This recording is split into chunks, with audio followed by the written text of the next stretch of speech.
لیکن جو بات آج کے ماحول میں خاص طور پر یاد رکھنی چاہیے، بسا اوقات ہم لوگ اس سے غافل رہتے ہیں یا اس بات کی طرف توجہ نہیں دیتے کہ آج وہ لوگ جو ایک جھوٹی نبوت کے متبع اور پیروکار ہیں، وہ دنیا کے سامنے اپنے آپ کو مظلوم بنا کر پیش کر رہے ہیں، خاص طور سے اس ملک میں مغربی ممالک ہمارے ساتھ ظلم ہوا ہے، ہمیں مسلمان تسلیم کرنے سے انکار کر دیا گیا ہے، ہمیں غیر مسلم قرار دے دیا گیا ہے، ہم تو اللہ کو مانتے ہیں، ہم کو رسول اللہ صلی اللہ علیہ وسلم کے کو تسلیم کرتے ہیں، ہم آخرت پر ایمان رکھتے ہیں، ہم نمازیں پڑھتے ہیں، ہم روزے رکھتے ہیں الی آخری۔ اور یہ بات جو ناواقف لوگ ہیں ان کو بسا اوقات کچھ اپیل کر جاتی ہے کہ بھئی ہمیں تو کوئی خاص فرق نظر نہیں آ رہا، جیسی وہ نماز پڑھتے ہیں ایسے جیسے مسلمان نماز پڑھتے ہیں یہ بھی پڑھتے ہیں، رمضان میں وہ روزے رکھتے ہیں ہم بھی رکھتے ہیں۔ تو یہ سب باتیں لوگوں کو گمراہ کرنے کے لیے اور لوگوں کو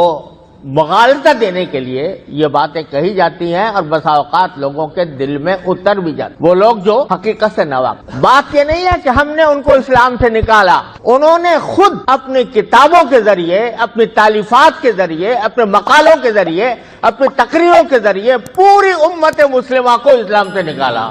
انہوں نے کہا کہ جو شخص مرزا غلام احمد قادیانی کی نبوت پر ایمان نہیں رکھتا وہ نہ صرف یہ کہ مسلمان نہیں، نہ صرف یہ کہ وہ کافر ہے، بلکہ کنجریوں کی اولاد ہے۔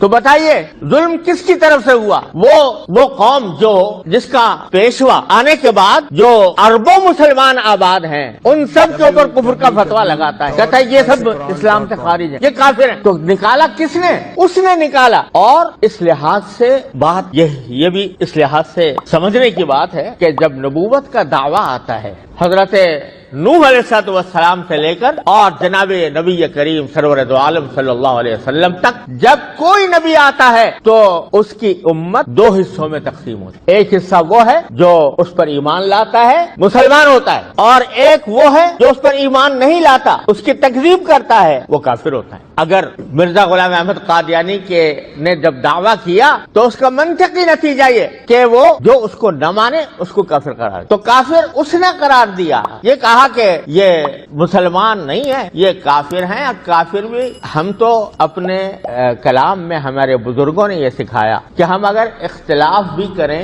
تو اختلاف بھی تہذیب اور شائستگی کے دائرے میں ہو۔ کسی غیر مسلم کو غیر مسلم قرار دینا کوئی گالی نہیں ہے۔ اگر ہم کسی عیسائی سے کہتے ہیں بھائی آپ مسلمان نہیں ہیں، کوئی گالی ہے؟ کسی غیر مسلم کو غیر مسلم قرار دینا کوئی گالی نہیں۔ اگر یہودی کو کہے کہ بھائی تم مسلمان نہیں ہو تو وہ تسلیم بھی کرے گا اور اس کو کوئی گالی بھی نہیں سمجھے گا۔ لیکن لہذا ہماری طرف سے یہ بے شک کہا گیا اور کہا جاتا رہا، کہتے رہیں گے، اپنی زندگی کے آخری سانس تک کہتے رہیں گے کہ یہ غیر مسلم ہے۔